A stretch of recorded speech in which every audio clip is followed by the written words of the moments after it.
everyone, welcome back to Let's Study with Ritika.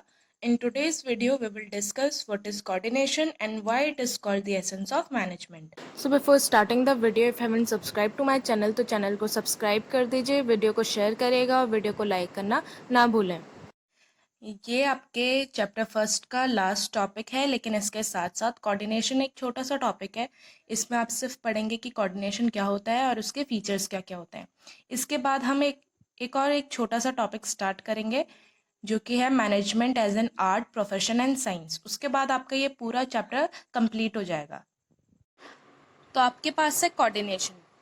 Coordination का मतलब होता है टू इंटीग्रेट द एक्टिविटीज, ठीक है, कि सारी एक्टिविटीज को, रिसोर्सेज को और जितने भी लोगों के एफर्ट्स लग रहे हैं सबको यूनाइट करके, सबको साथ में लाके एक ऑब्जेक्टिव को अचीव करना, वो कोऑर्डिनेशन कहलाता है। फॉर एग्जांपल, आपको स्कूल्स में प्रोजेक्ट्स मिलते हैं, ग्रुप प्रोजेक्ट्स मिलते हैं, तो उसमें क्या होता है, काम आप अलग अलग बांट देते हो सब पे कि थोड़ा तुम यहाँ से इन्फॉर्मेशन ले लेना, थोड़ा तुम ये कर लेना, थोड़ा तुम वो कर लेना, है ना। ऐसे करते हो कि नहीं करते हो? उससे क्या होता है, आपस में आप सबकी यूनिटी आ रही है कि आप सब साथ में मिलकर काम कर रहे हो, सबके एफर्ट्स लग रहे हैं, है ना। तो वो कोऑर्डिनेशन होता है, इसलिए कोऑर्डिनेशन ज़रूरी होता है। उससे क्या होता है, हमारा जो ऑब्जेक्टिव होता है वो सक्सेसफुली और ईजिली अचीव हो जाता है।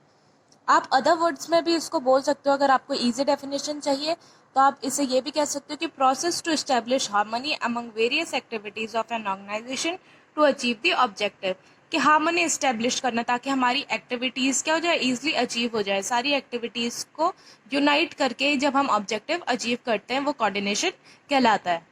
तो चलिए आगे बढ़ते हैं। आपके पास अब है characteristics of coordination.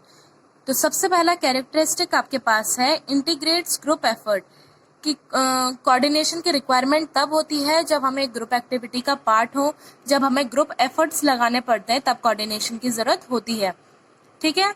Single individual को कोऑर्डिनेट करने की जरूरत नहीं पड़ती, क्यों? क्योंकि वो अकेला होता है, वो काम अपने तरीके से कर सकता है। लेकिन जब हमें ज्यादा लोगों के साथ काम करना पड़ता है तो हम एक ऑब्जेक्टिव को अचीव करने के लिए हमें उनके साथ कोऑर्डिनेट करना पड़ता है। तो नेक्स्ट आपके पास है कंटिन्यूअस प्रोसेस, कि कोऑर्डिनेशन एक कंटिन्यूअस प्रोसेस है, क्योंकि हर एक स्टेप में इसकी रिक्वायरमेंट होती है। जैसे हम कुछ 3-4 लोगों के साथ हम काम कर रहे हैं, ठीक है, एक ग्रुप एक्टिविटी हम परफॉर्म कर रहे हैं और हमारे आइडियाज़ आपस में मैच नहीं हो रहे, हर एक स्टेटमेंट के बाद, हर एक बात के बाद हमारी क्या हो रही है, लड़ाइयाँ हो रही है, ठीक है, हम एक दूसरे से सहमत नहीं हो रहे हैं, तो हमारा ऑब्जेक्टिव अचीव नहीं होगा, ठीक है, पूरा बैलेंस डिस्टर्ब हो जाएगा। इसीलिए क्या करते हैं, कोऑर्डिनेशन मतलब हर एक एक्टिविटी को परफॉर्म करने के लिए हर जगह कोऑर्डिनेशन ज़रूरी होता है, ताकि बैलेंस हमारा बना रहे, हमारा ऑब्जेक्टिव जल्द से जल्द और ईजिली अचीव हो सके। अब नेक्स्ट है आपके पास परवेसिव, कि कोऑर्डिनेशन एक परवेसिव फंक्शन है, एक यूनिवर्सल है, मतलब हर जगह एप्लीकेबल होता है। चाहे बात करें हम बिजनेस ऑर्गेनाइजेशन की, चाहे हम बात करें नॉन बिजनेस ऑर्गेनाइजेशन की। फॉर एग्जांपल, जैसे क्रिकेट मैच होता है तो वहाँ हम क्या करते हैं, प्लेयर्स की उनकी पोजीशंस बताते हैं कि हाँ तुम यहाँ पे रहोगे, तुम यहाँ पे रहोगे। अगर हमने किसी को उनकी पोजीशन बताई, तुम यहाँ रहोगे, लेकिन वो उससे सहमत नहीं हुआ, उन्होंने कर दे कि नहीं भाई मैं यहाँ पे नहीं रहूँगा, मेरे को वहाँ लगना है, ये वो सो, तो क्या होगा, पूरा खराब हो जाएगा ना मैच। जब वो उनके आपस में ही नहीं बनेगी, कोऑर्डिनेशन ही नहीं होगा उनके बीच में, तो वो मैच कैसे खेलेंगे, वो मैच कैसे जीतेंगे वो। इसलिए कोऑर्डिनेशन होना बहुत ज़्यादा ज़रूरी है। अब आपके पास है रिस्पॉन्सिबिलिटी ऑफ ऑल मैनेजर्स। देखिए, इसमें हमने पढ़ा था अब मैनेजर्स कितने टाइप के थे, कितने लेवल्स थे मैनेजमेंट के, 3 थे, कि क्या क्या थे, top level, middle level and lower level. तो हर एक लेवल में अलग अलग एक्टिविटीज़ परफॉर्म करी जाती है।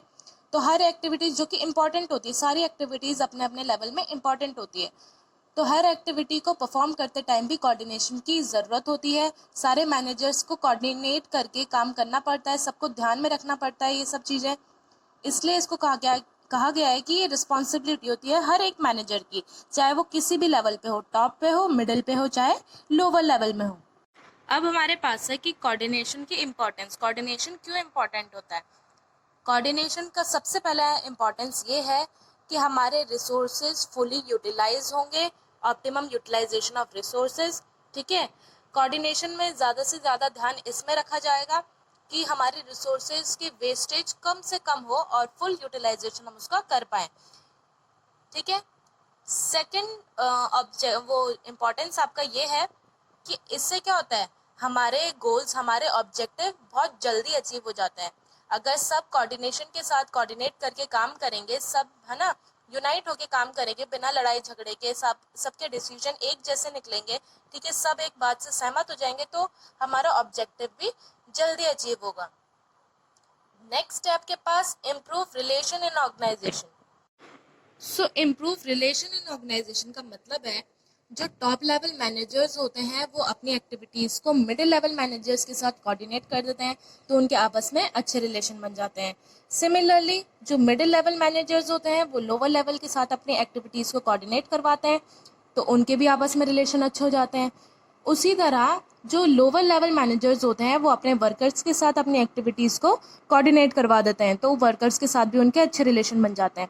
इसीलिए कहा गया है कि कोऑर्डिनेशन बहुत ज़्यादा ज़रूरी होता है हर एक लेवल में, उससे क्या होता है, रिलेशन इम्प्रूव होता है।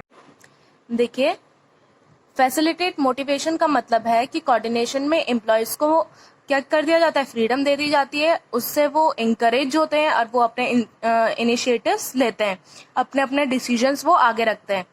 तो इससे क्या होता है, एम्प्लॉयज़ को जॉब सेटिस्फेक्शन मिलता है, मोटिवेट होते हैं वो कि हाँ हमारे डिसीजन भी सुन रहे हैं, या हमारे डिसीजन को अप्रिशिएट कर रहे हैं, ठीक है। और जब वो मोटिवेट होंगे तो साथ साथ में क्या होगा, उनकी परफॉर्मेंस भी बेटर होती जाएगी। इसलिए कोऑर्डिनेशन बहुत ही मेजर रोल प्ले करता है एक ऑर्गेनाइजेशन के अंदर भी, और चाहे वो नॉन ऑर्गेनाइजेशन हो, हर जगह कोऑर्डिनेशन का होना बहुत ज़्यादा ज़रूरी है। सो आज की वीडियो में हमने पढ़ा कोऑर्डिनेशन क्या होता है, कोऑर्डिनेशन की इम्पोर्टेंस हमने पढ़ी, क्यों ज़रूरी होता है, ठीक है, हमने उसके कैरेक्टरिस्टिक्स पढ़े। तो अब आप सभी को ही समझ आ गया होगा कि कोऑर्डिनेशन क्यों ज़रूरी होता है, ठीक है। सो अगर आज के टॉपिक को समझने में आपको कोई दिक्कत आई है तो आप कमेंट बॉक्स में मेंशन कर सकते हैं। सो अगर आपने अभी तक मेरे चैनल को सब्सक्राइब नहीं किया है तो चैनल को सब्सक्राइब कर दीजिए, and don't forget to hit the bell icon, ताकि आपको नोटिफिकेशन मिलती रहे मेरी हर एक वीडियो की। और इस चैप्टर से मैं आपको बता दूं कि कोई भी टॉपिक डिलीट नहीं हुआ है, ठीक है, इसलिए आपको सारे टॉपिक्स ये पढ़ने पड़ेंगे। अगर आपको कोई भी प्रॉब्लम आती है तो आप कमेंट बॉक्स में मेंशन कर सकते हैं, और चैप्टर की एंड में मैं आपको कुछ इंपॉर्टेंट क्वेश्चन मैं आपके साथ डिस्कस करूंगी, कुछ इंपॉर्टेंट क्वेश्चन की मैं लिस्ट इसमें आपको बताऊंगी कि क्या क्या क्वेश्चन आपके पास मेजरली आते ही आते हैं, ठीक है, और कौन कौन से इंपॉर्टेंट टॉपिक्स हैं। वैसे सारे ही टॉपिक्स ये इंपॉर्टेंट है, पर मैं आपको नेक्स्ट वीडियो में आपके साथ डिस्कस कर लूँगी जो ज़्यादातर पेपर में पूछे जाते हैं।